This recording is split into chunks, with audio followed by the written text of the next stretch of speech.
We've all heard the stories. The spoilt couple, the tantrums, the split. But there are two sides to every story. It's an opportunity for us to understand why they did step down as senior royals and for us to understand what it is that they're searching for in life.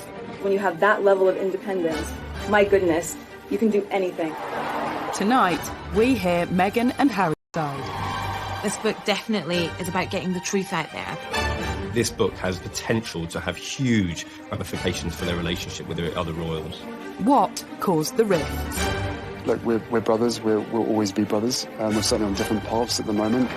I would imagine if there is any conversation that William could take back, it would be that one. And who is to blame?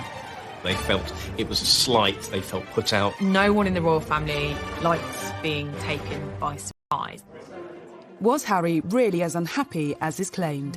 Were Meghan and Kate really at war? Or did the couple simply demand too much? Kate and Meghan are not obligated to be best friends. There is an intense interest from the public to try and find out the unfettered truth. Meghan Markle made serious judgment calls and made considerable errors. Can the couple ever repair relations with the rest of the royals? I don't see them going back into the constraining embrace of the royal family. I think that they will fly free. And how kind will history be to Meghan and Harry? Yes, they were breaking free of the royal family. Yes, they were able to embark on a new chapter of their lives, but it came at a huge cost. Meghan and Harry. Everything seemed like a fairy tale when the royal family gained a new member. I think they had the potential to be this amazing, celebrity couple. When they first got together, it felt like a real win, I myself was like, this is amazing. I'm loving seeing this. The wedding's going to be beautiful. And that's when the chip away started. Since then, it's been a turbulent 2 years for the Duke and Duchess of Sussex. And for many, they were to blame for everything that has gone wrong in the House of Windsor. But is that fair? I can just imagine what kind of struggle it was for them to see the constant lies, the constant made-up fabrication to sell papers, and that they were the human cost. Now, months after Megxit, we are witnessing the fight back. An explosive new book tells their side of the story, and it's causing breathless news coverage on both sides of the Atlantic. Now with the explosive new tell-all about as senior members of the royal family.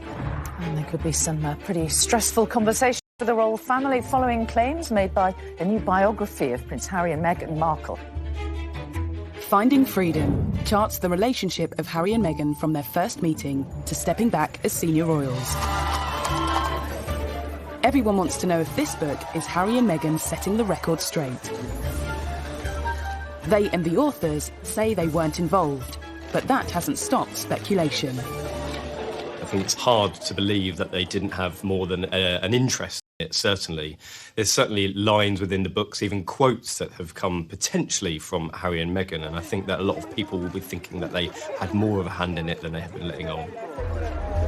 A royal will always deny any involvement because that's the convention. The convention is that you never ever openly say that you have helped. But I think with Fighting Freedom, when we read it, you can hear Harry and Meghan's voice. Finding Freedom is written by Carolyn Durand and Omar Scobie, two seasoned royal journalists. Another author who has first-hand experience when it comes to setting the royal record straight is Andrew Morton. His book, Diana, Her True Story, caused a sensation in 1992.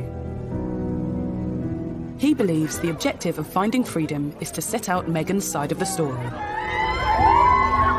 This is basically trying to explain how Meghan approached the royal family and how she was dismayed by the easy criticism of everything that she tried to do. She's been frustrated by the fact that she's not been able to give her side of the story. That all kinds of stories have come out about her and she's not been able to answer back. And it's something which she's found immensely frustrating. It's an opportunity for them both, and in particular Meghan, for us to understand why they did step down as senior royals, why they've moved all the way across the pond, and for us to understand is that they're searching for in life. At the heart of the book is Harry and Meghan's decision to step down as senior royals. There are many reasons given, but crucially, we are told they were fed up being controlled by the royal institution. When they were told that they had to be brought within the confines of the Buckingham Palace machine, I think that's when they realised that their wings were being clipped and they weren't going to actually realise the stardom that they had set themselves up to be.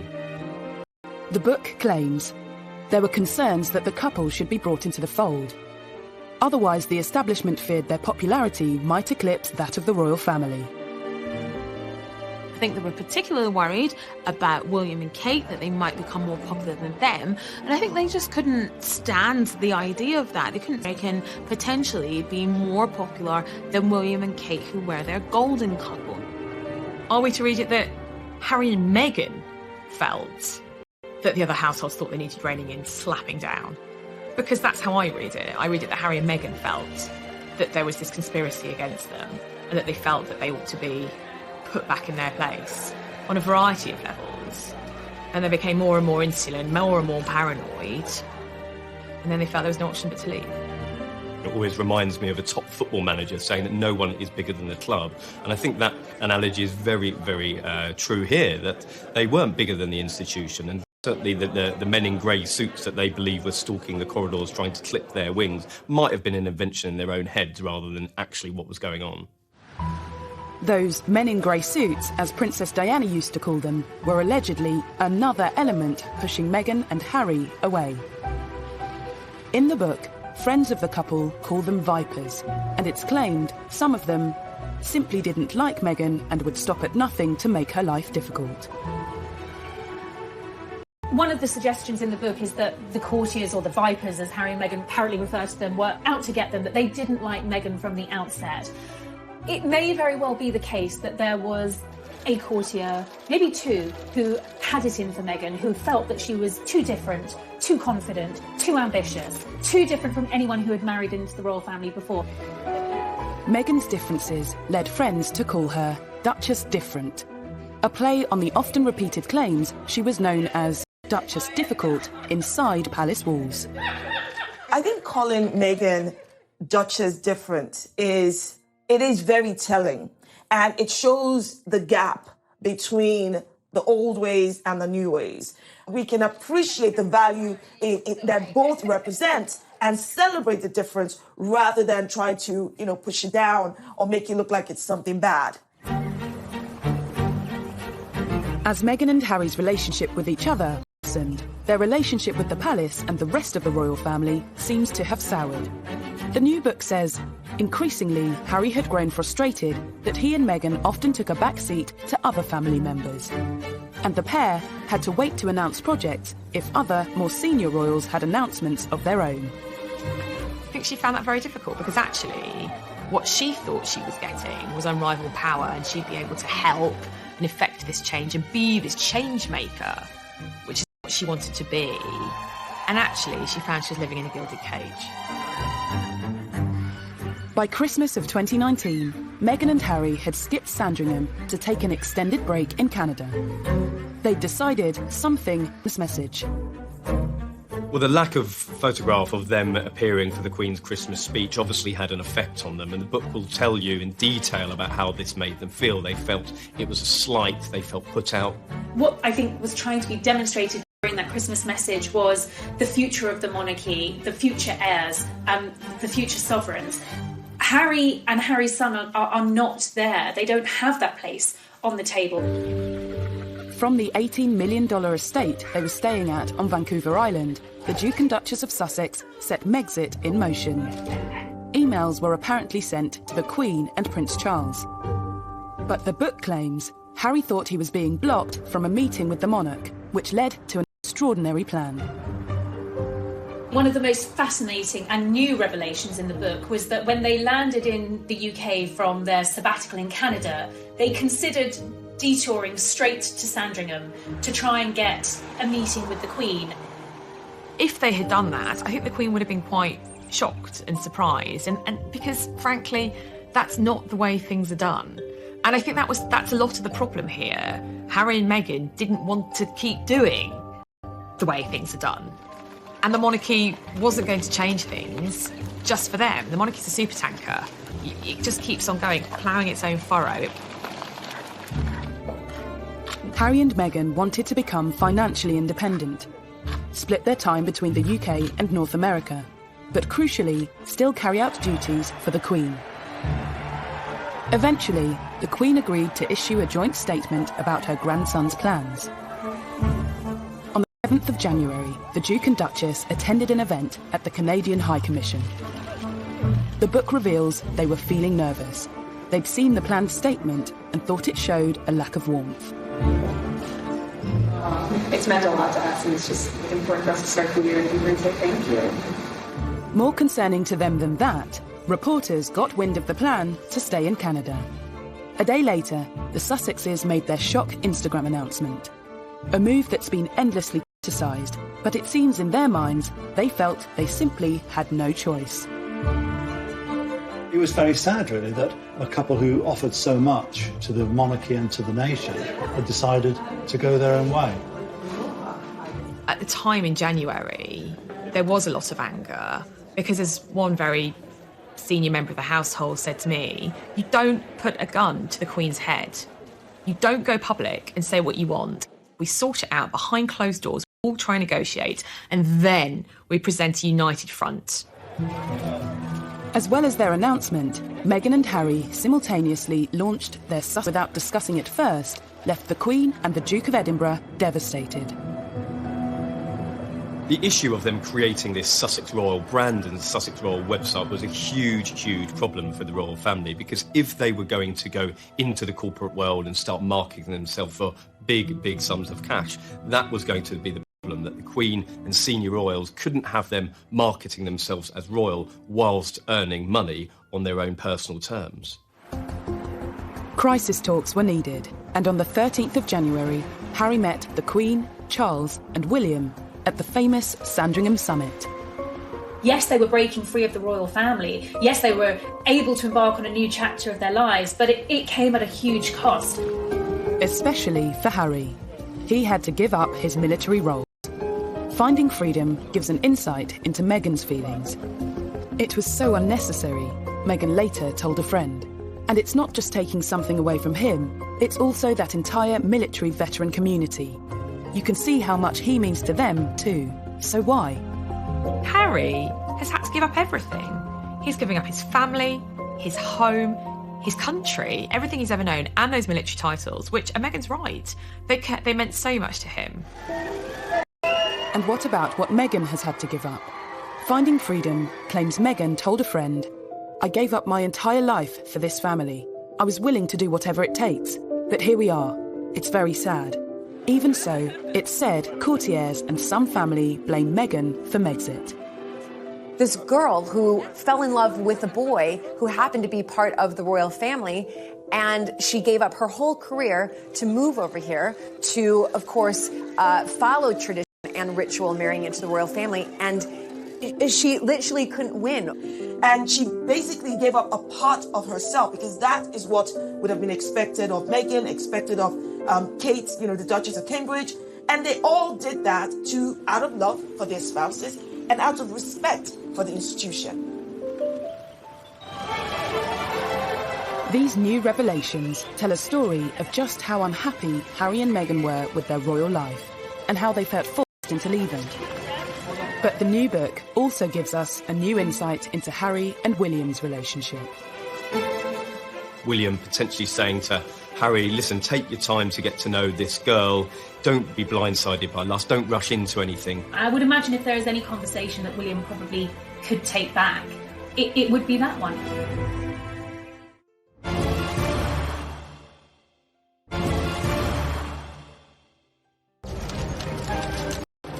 To understand why the relationship between Harry and his family broke down, but Harry and Meghan's relationship was circulating, and Meghan soon had the world's press following her every move.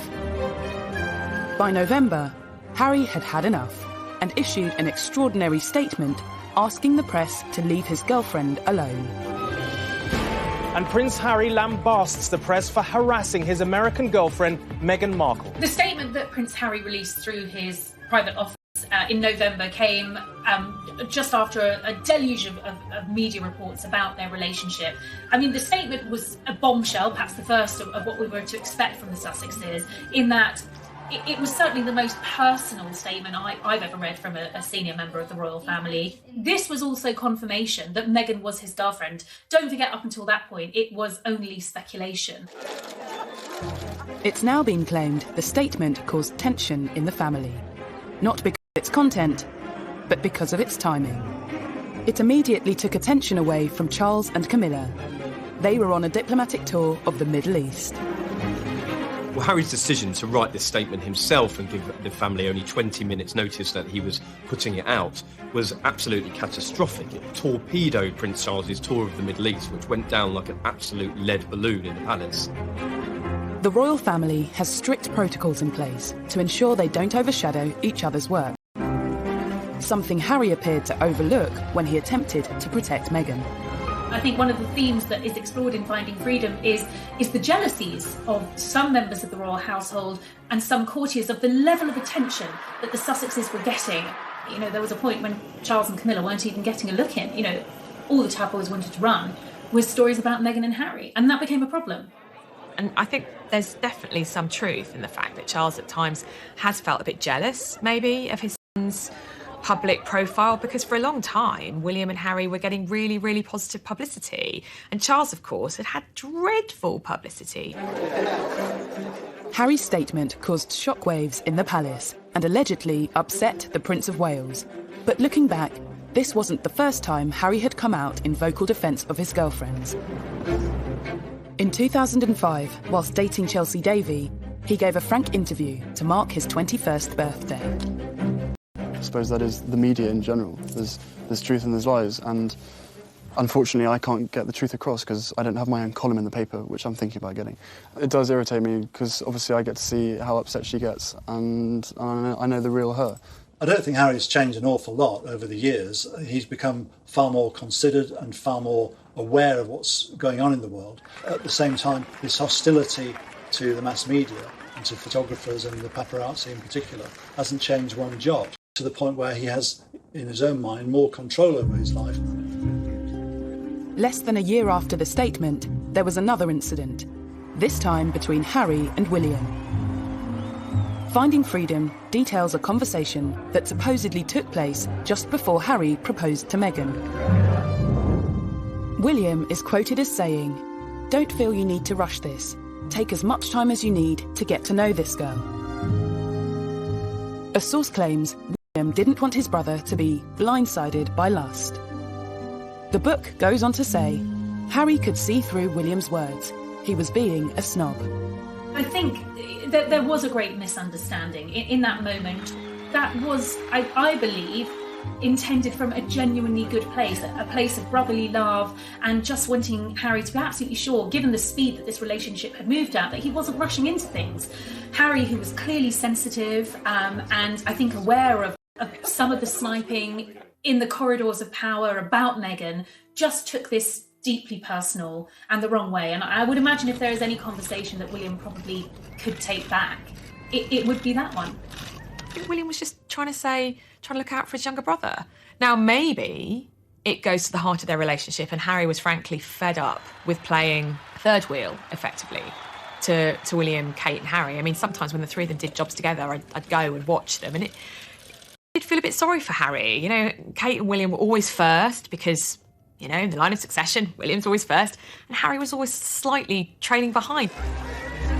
So did William ever really accept Meghan? Rumours of a rift refused to go away.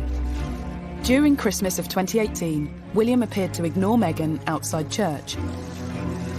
The following Easter, another incident, on the Queen's 93rd birthday.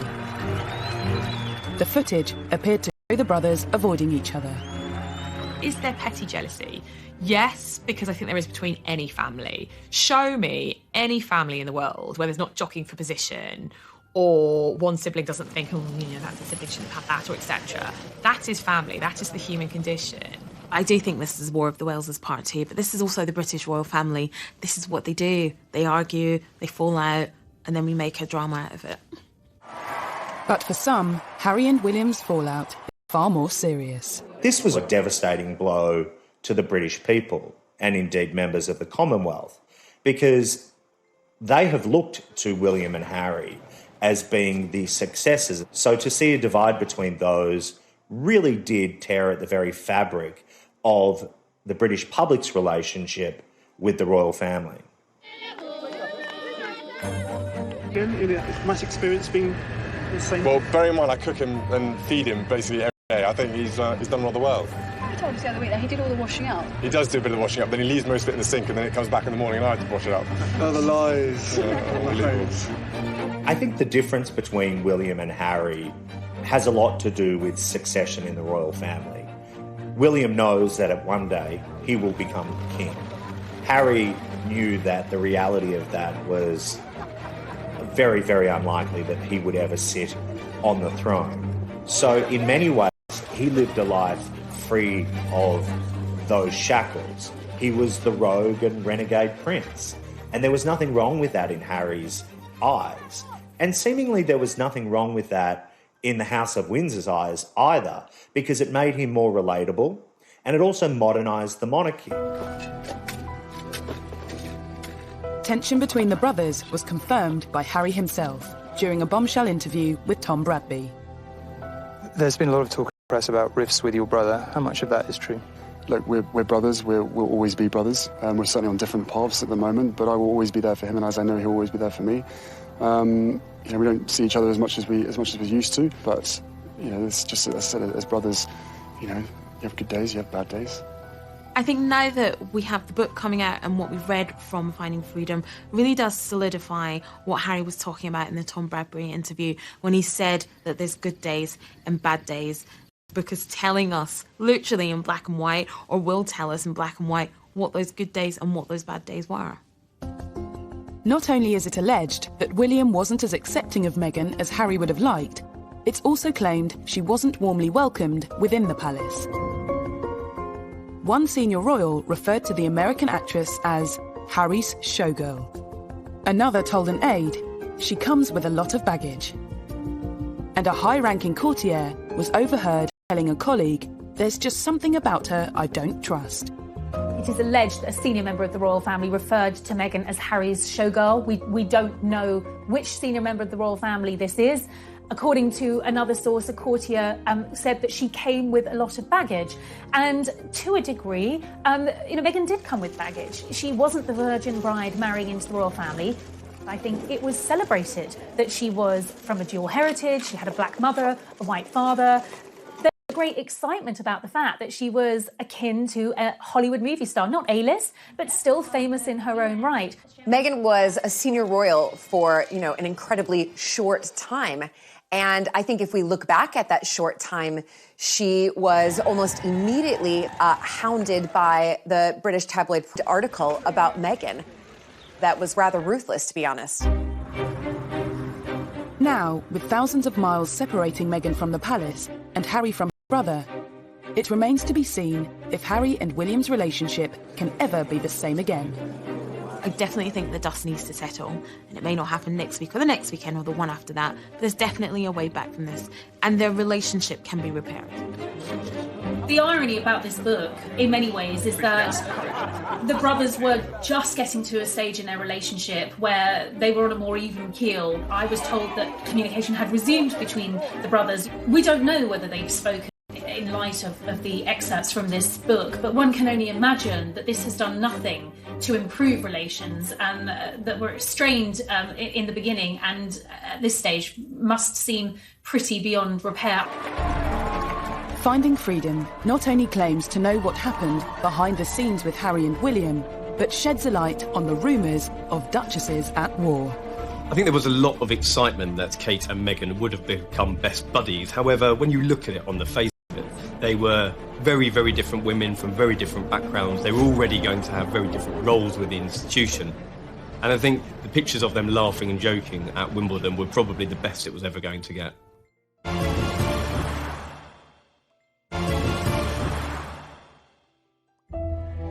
Finding Freedom is said to be Harry and Meghan's side of the story. It claims to provide a new perspective to all the stories, rumours and gossip that we think we know. In particular, a focus on negativity surrounding Meghan's relationship with Kate, not long after she became the Duchess of Sussex. After the royal wedding, once that sort of crest of the wave of excitement and euphoria had subsided, there was a slow drip of reports that began to show Meghan in a different light. After her wedding, Meghan was faced with a number of negative headlines. One in particular seems to have angered the Sussexes. It was reported that Meghan had made Kate cry during a bridesmaid fitting. Finding Freedom details the incident. Some of the children weren't cooperating, and there was a lot going on. Everyone tried to help where they could, but it's never easy with kids at fittings. There were no tears from anyone. I also think that it proves that, that story was put out by anti-Meghan people, by people who wanted to vilify Meghan, and it actually unpicks that, and it also proves that we know that there's people actively out there working to make Meghan look bad. There are always two sides to every story, but, Kate either cried at that dress fitting or she didn't, and, there that is contested in Finding Freedom. What Finding Freedom doesn't do is actually explain what did happen. Whatever the truth, Meghan and Kate's relationship soon became a favourite topic for the tabloids. I think as soon as Meghan married into the royal family, the comparisons between Meghan and Kate were constant. And Kate is English. She's an English rose, and she does everything the right way. But she will be the future queen. I think there needs to be some leeway for Meghan and Harry because, he's now much further down the peg line as far as inheriting the crown. I think there was a lot of excitement that Kate and Meghan would have become best buddies. However, when you look at it on the face of it, they were very, very different women from very different backgrounds. They were already going to have very different roles with the institution. And I think the pictures of them laughing and joking at Wimbledon were probably the best it was ever going to get. Despite the press rumours the Duchesses were at war, Finding Freedom claims the relationship between the sisters-in-law was less tense than reported. It does, however, reveal they struggled to move past the distant politeness of when they first met. It was very easy for us to escape into this storyline that Meghan and Catherine were best friends, that William, Harry, Meghan and Catherine represented the Fab Four, this union of young royals that were set to take control and modernise the monarchy. It wasn't the case at all. Just 1 year after they were photographed laughing together at Wimbledon, new photographs emerged of Kate and Meghan together at a polo event. This time, the atmosphere appeared a little less friendly. The book notes there was a cordial but distant rapport. It was a big exclusive event in the summer of 2019, and both Kate and Meghan were there with their children. In fact, it was probably one of the first times we'd seen Meghan out and about with baby Archie. Kate was watching the children playing on the field while watching the polo, but the real striking thing was that the two women were not speaking. They weren't even conversing for most of the day, and I think that was quite a bit of a realisation for the British public, and quite a disappointment as well, that these two women were not going to be the best of friends. It's reported Meghan had wanted a strong and close relationship with her sister-in-law. The book details that Meghan had initially hoped that Kate would potentially reach out to her and help guide her as somebody who had married into the institution, but the offer never materialised. It goes on to say, Kate felt they didn't have much in common, other than the fact that they lived at Kensington Palace. So perhaps that was an unrealistic expectation. The Duchess of Cambridge is a busy woman, but Meghan clearly took that quite personally. In the same weekend Finding Freedom dominated the papers, Emily Andrews broke the story that friends of the Cambridges say Kate rolled out the red carpet for Meghan. So who was to blame for this coldness? I think it seems that Meghan had a very unrealistic expectation of her relationship with Kate. I mean, if you look at it from the Cambridges' point of view, they don't know this woman at all. From their point of view, they absolutely did welcome her into the family. William and Kate invited Meghan and Harry to apartment 1A. Kate met Meghan pretty early on in the relationship, and I think from William and Kate's point of view, they did try and help as much as possible. But they were at a very different stage of life. Kate, very With friends of William and Kate refuting stories from Finding Freedom, the public is once again presented with two sides of the story, unsure which side is telling the truth. By the time Harry and Meghan's final royal engagement came around in March of this year, the tension was clear for everyone to see. At the Commonwealth event, Meghan appeared to wave to Kate, but the gesture wasn't acknowledged. I was sitting behind William and Kate and Meghan and Harry a few rows back with other members of the press at that service, and there was absolutely a tension between the two couples. While Kate turned around to speak to Edward and Sophie Wessex, she just didn't acknowledge Meghan and Harry at all, and that was very obvious. Finding Freedom notes that after flying straight back to Canada, Meghan, at that point, couldn't imagine wanting to a foot back into anything royal again. There is no doubt that certain plot lines sell newspapers and sell magazines. And initially, what sold was the remarkable story of these four young royals and the tight union that they supposedly had. But in reality, that just wasn't the case. Finding Freedom has nothing to quell the fascination with the Duke and Duchess of Sussex, presenting another side of the story and asking if the criticism facing the Sussexes has been fair. The whole story about Meghan wanting, the chapel for a wedding to smell a certain way, and then people find out that Kate wanted the exact same thing, but Kate is not being crucified for that, however Meghan is. That just highlights again that this toxicity against Meghan is coming from a very deep place of bias. Might arguably tell the story from Harry and Meghan's side, but it's not the only book about them to hit the shelves this summer. It's the hot takes right now. It's almost as though people think that this is the next version of The Crown from Netflix. I think that there is a battle at the moment amongst authors to try and tell or answer the unanswered questions as to what led to the split. It's a fine line of who knows what and who actually to be able to trust when all these books are coming out all at once. Many well-covered tales about the Sussexes feature in books by Lady Colin Campbell and journalists Dylan Howard and Andy Tillett. But are these just examples of yet more unfair criticism that Meghan has faced? Such as claims Meghan wanted St George's Chapel to smell a certain way for her wedding. A story she was ridiculed for in the press, despite Kate wanting the same thing at her wedding in Westminster Abbey. The whole story about Meghan wanting, the chapel for a wedding to smell a certain way, and then people find out that Kate wanted the exact same thing, but Kate is not being crucified for that, however Meghan is. That just highlights again that this toxicity against Meghan is coming from a very deep place of bias. Westminster Abbey is not the same thing as St. George's Chapel. I've actually been to events at both. And I have to tell you, St. George's Chapel does not smell musty. It smells of beeswax, which is what the furniture is waxed down with. Maybe Meghan had never smelt beeswax before in her life. Lady Colin Campbell's book addresses another infamous story. The claim Meghan clashed with the Queen over her choice of tiara for her wedding. But Finding Freedom says there was no clash.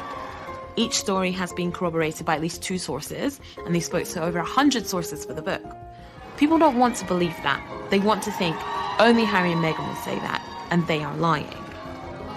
Instead, the book says it was Harry who had reservations, that the Queen's dressmaker, Angela Kelly, was intentionally delaying the process of Meghan selecting her wedding day tiara.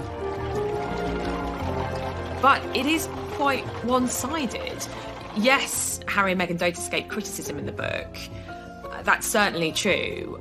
But it is mainly their side of the story, and everyone else is the bad guys. Either way, what is sure is that there have been countless attacks on Meghan over the past 2 years. Allegedly, some even came from palace insiders. On Buckingham Palace, And we're back to this narrative again, that strong, independent women are anathema in our society. Such as difficult. Hurricane Meghan, some of the headlines that started coming out in the tabloid press, reports that, she had a habit of sending dawn emails to staff and wanted a response before lunchtime. This appears to be true and seems to be backed up in Finding Freedom. But the author's interpretation of this is that this was an experienced, successful American actress who was used to having an entourage of staff and who was used to having things done quickly. The idea that Meghan's a diva is clearly one of these racialized ways of thinking about black women where, they have this long-standing idea of the strong black woman who doesn't need anybody else, who's feisty and aggressive. Meghan has faced criticism for pretty much every move she has made, even down to the clothes she wears. When Meghan came on the scene and started wearing gowns that were thousands of dollars and living an extravagant lifestyle, then it began to rub people up the wrong way. Someone's got to spend the most, and Meghan's the one that spends the most. Again, it's just a non-issue, it's a non-story. She's probably spending her own money. What's the big deal?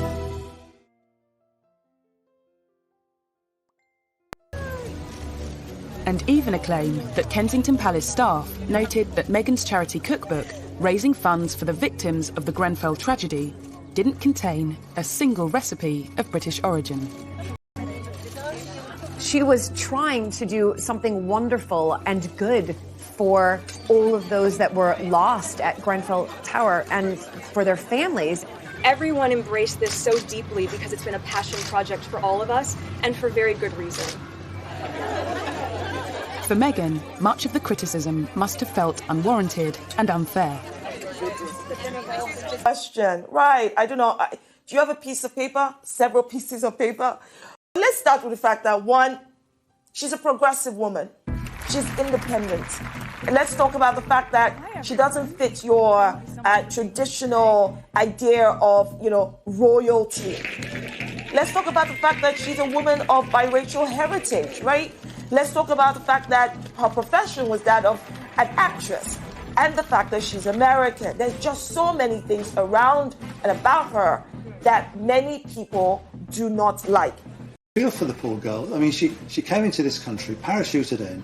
She's married into a very difficult family that everybody finds difficult to come into because of the various pressures. And she's someone who didn't know an awful lot about British history, British culture. And she's, as she said herself, she's going to hit the ground running. And she hit the ground running, but she found that she came up against a brick wall. But amongst all of the petty criticism, there have also been stories that suggest Meghan and the royal way of life was a culture clash. In my book, I go to great lengths to explain how the culture clash arose. Because Meghan has very American attitudes and expectations. She is all about confidence, go-getting, hustling, and all of those Hollywood things that she has been brought up to regard as desirable. Did Meghan really know what she was letting herself in for when she married into the royal family? Some stories show how she struggled to get to grips with royal life, like her first official engagement with the Queen, opening the Mersey Gateway Bridge in June 2018. People haven't looked at the real person who's trying to do her best coming into the royal family. Someone who didn't know the protocol, didn't know the etiquette. And I'll give you a perfect example. She went up to Liverpool with the Queen and she's sitting on a stage. It's a windy day. She doesn't know what side of the car to get into, to get out of, what hand to hold her handbag in, and you can see that kind of confusion in her face. Meghan, even though she's an actress, has had to swap the red carpet for the Royal Roadshow, and it's a difficult gig. There were certain elements of royalty that perhaps weren't for Meghan, but she was widely condemned regardless, like security. Dylan Howard's Royals at War reminds us of an incident in Fiji when Meghan visited a market. Every royal is public, and there could be no more valuable commodity, if you like, than a pregnant Meghan Markle making appearances in public. Under sweltering temperatures and with an increasingly large crowd, the Duchess was rushed out and the visit ended early. Inevitably, in these types of scenarios, the royals are briefed about what is right and what is wrong and what is expected of them in order to maintain their security and their well-being. The security officer in charge quit her role not long after, amid claims at the time that Meghan found security constraining. Although the palace denied this was why she left. Guys, out. Stay to the side. Everyone turn around. Meghan was oblivious. Despite being told how to behave, she thumbed her nose at the restrictions or recommendations of the Royal Protection Officer. And Lady Colin Campbell recalls at an event that, in her view, shows Meghan unwilling to persist with royal duty at her and Harry's first public engagement as a married couple. I was at a dinner party at a very, very famous aristocrat's house 4 nights after the wedding. And this person has impeccable court connections. At a garden party to celebrate Prince Charles's 70th birthday and all of his charity connections, there had been this garden party at Buckingham Palace, and Harry and Meghan were there. Good afternoon, everybody. And there was much excitement about them being there because, of course, at that time they were the most popular couple in the country. She was a revered figure. People couldn't wait to meet her. Well, 15 minutes into the engagement, Meghan is overheard telling Harry she's bored and she wants to leave because they've effectively done their photo op. And the person who overheard this was completely gobsmacked. All of these stories and allegations hint at teething problems as Meghan grappled with royal life. But rather than focusing on arguably unfair criticisms, should the public and press have been more understanding of Meghan's struggle? After all, it's something that is very different to what she was used to. That's one of my favorite parts of being there. On the face of it, everybody was very, very excited when Meghan came on the scene. She was hugely successful in her own right. She'd spoken on the world stage on big issues like the UN, human rights scene, but she definitely wanted to hit the ground running. She'd said that herself, and I think that in certain sections of the palace that was quite difficult because there were certain processes, protocols that had to be followed, and when these two worlds collided, there was definitely a clash that couldn't be avoided. There was a culture clash. American divorcee, biracial, actress, woman of substance, 21st century girl from Los Angeles, versus the pale, male, stale, and very white British monarchy. Yes, we have a woman as our head of state. Yes, we have a woman as our queen. But it is still an old-fashioned institution. It's done in tradition is all, duty is all. And that's not very woke or 21st century. Coming up, did Meghan feel she lost her ability to speak out when she became a royal? That age-old mantra, which has stood the royals in very good stead, never complain, never explain. I think most people would say that she absolutely didn't understand that. And now that she and Harry have left, is she getting her voice back? It's been very empowering and inspiring to see and to hear what they've had to say.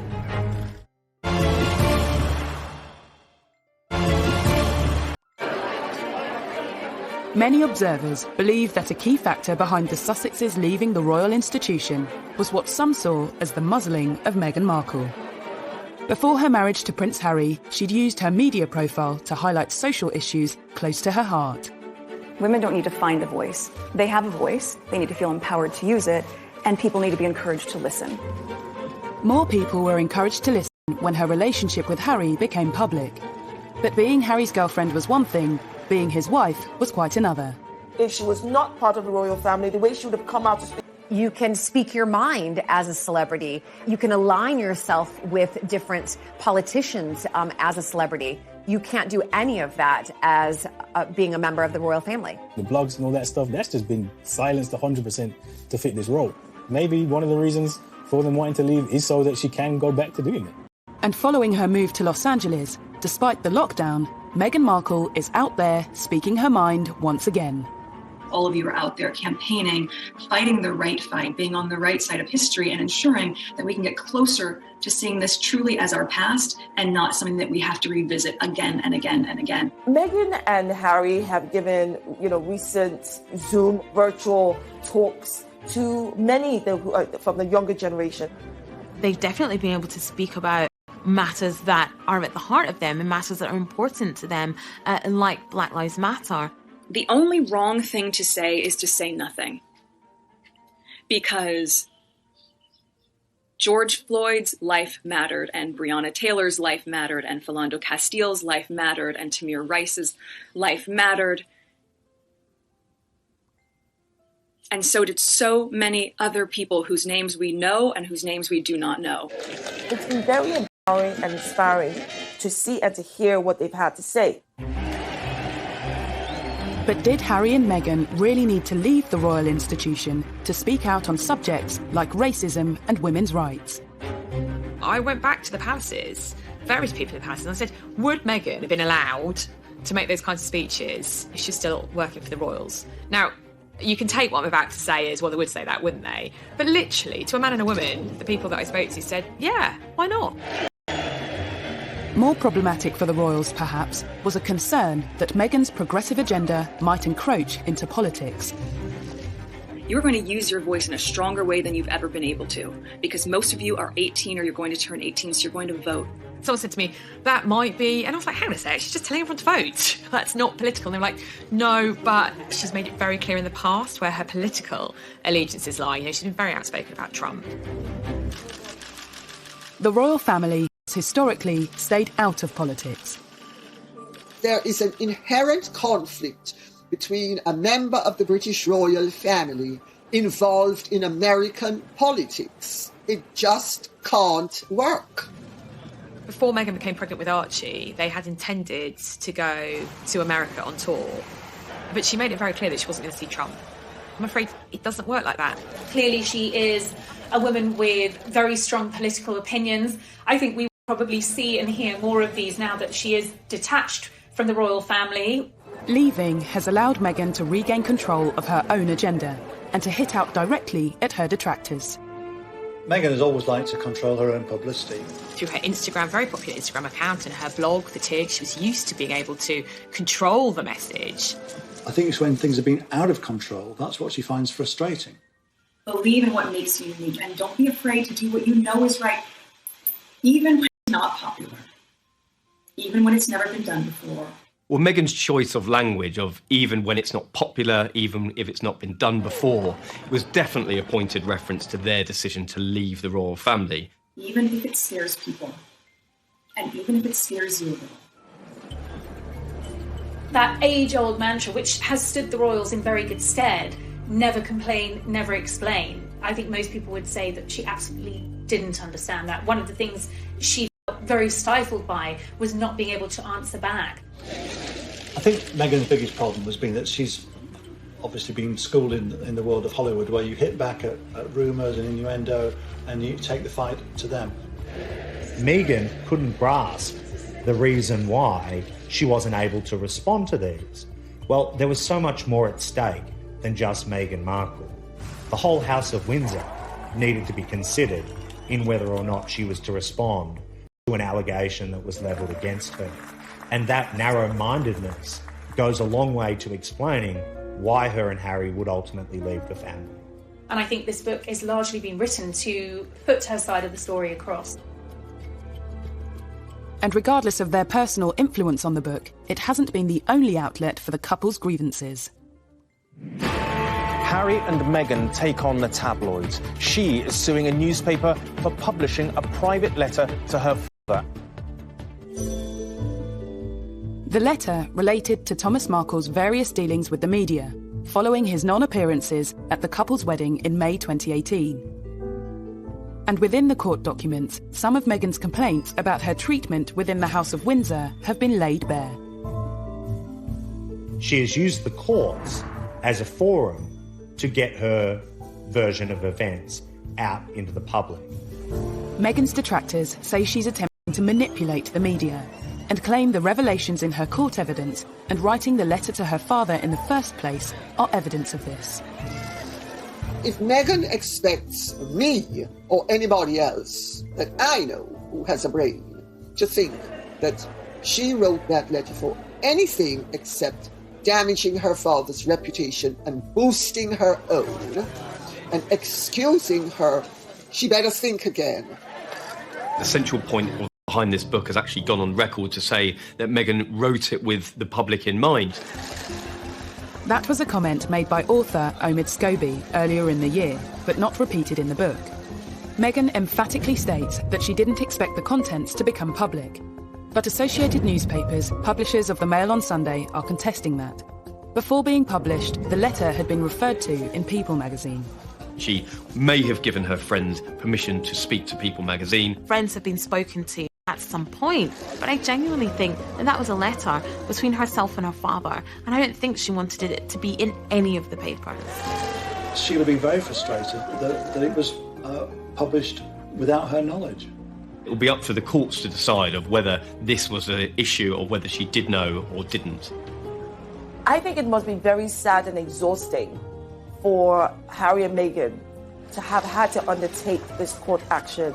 They're forced to go through this vicious cycle of seeing more lies and the same lies come up and people buy into it and people dig into it. So it has to be exhausting for them, but I have to say it is the right thing to do.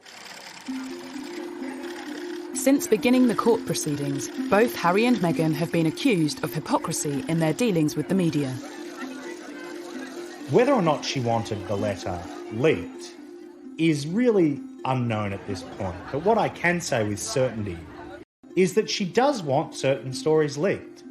In the book Finding Freedom, it says that she worked with the paparazzi. She tipped them off, and she tipped off local journalists because she was trying to further her own profile. And you do kind of come away from the book thinking Harry and Meghan are perfectly happy to invade their own privacy as long as it's a positive outcome for them. I've never seen a member of the royal family who has polarised opinion quite as strongly as Meghan and then Harry and Meghan. It's almost as if people took positions very, very early on. You're either for them or you're against them. But unlike many such debates, there will eventually be winners and losers on at least some of the big questions over Meghan. Is she an attention-seeking hypocrite who was a disruptive influence on the royal family? Or is she a well-meaning and wholly innocent victim of racism, sexism, and the machinery and machinations of the monarchy? It seems that the English courts will play a part in answering that question. If they are to win, they will have won at the expense of dragging the royal family through the mud. So win or lose, in my view, it's a loss. Released from the House of Windsor, have Harry and Meghan really found their... And heard a lot more from this couple. They are holed up in a rented £80 million mansion. They really need to try and take a bit of time out and maybe realise what they want, what their future looks like.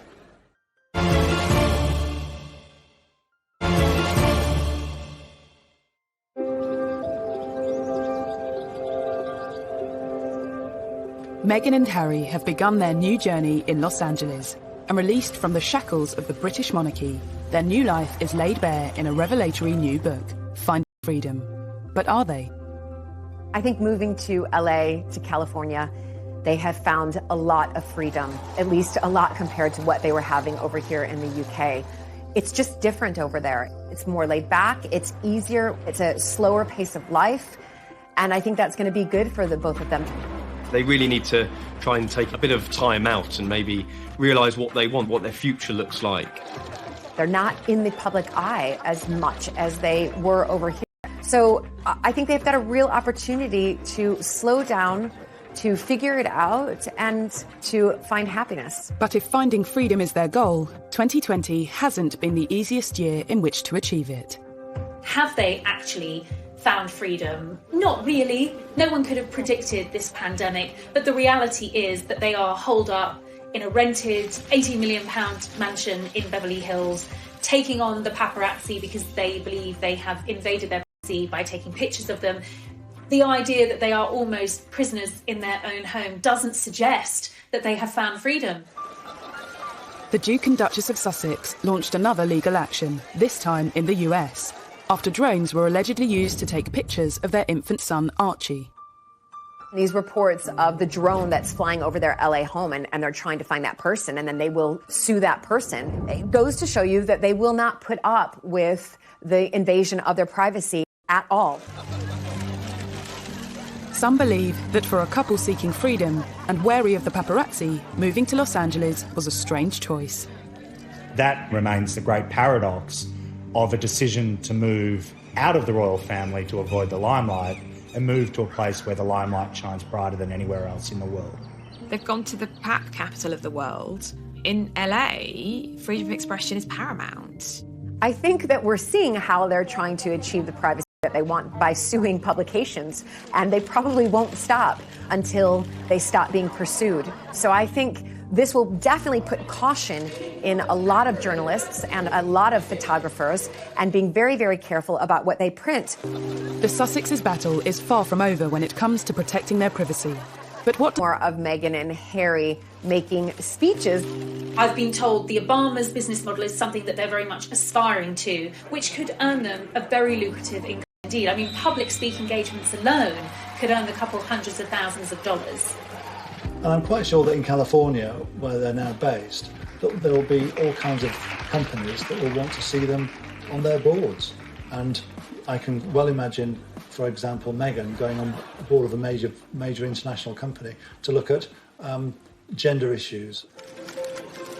There's much speculation about the path that Meghan will take.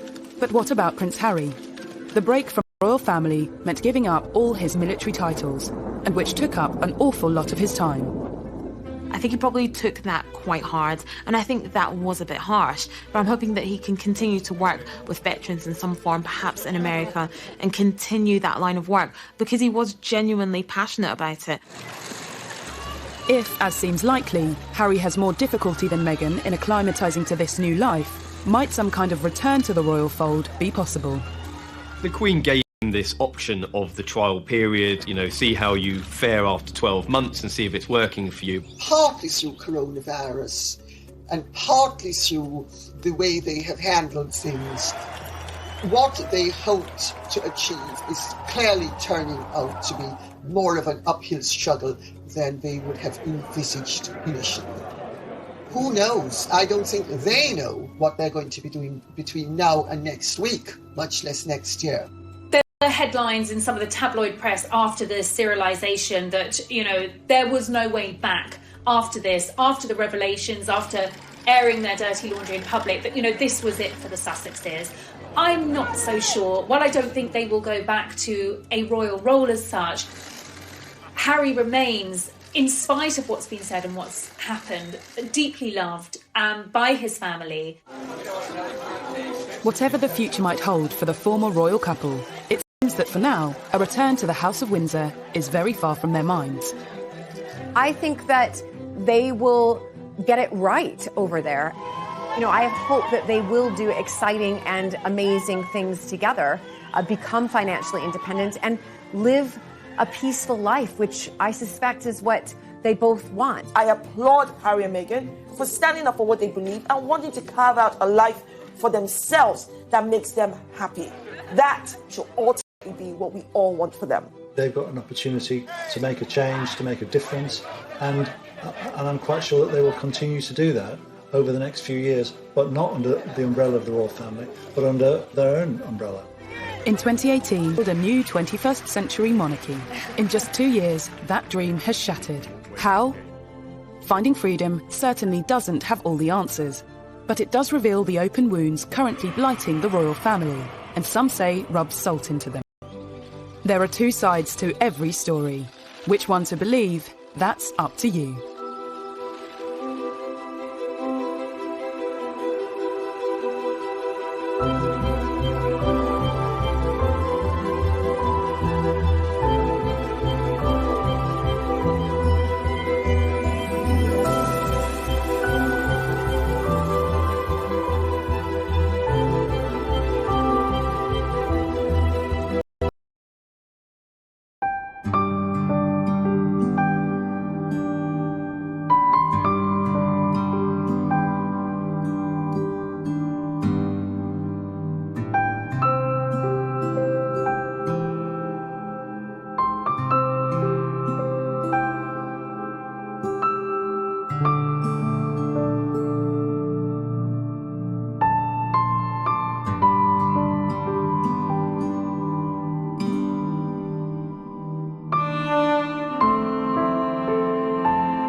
with each other worsened. Their relationship with the palace and the rest of the royal family seems to have soured.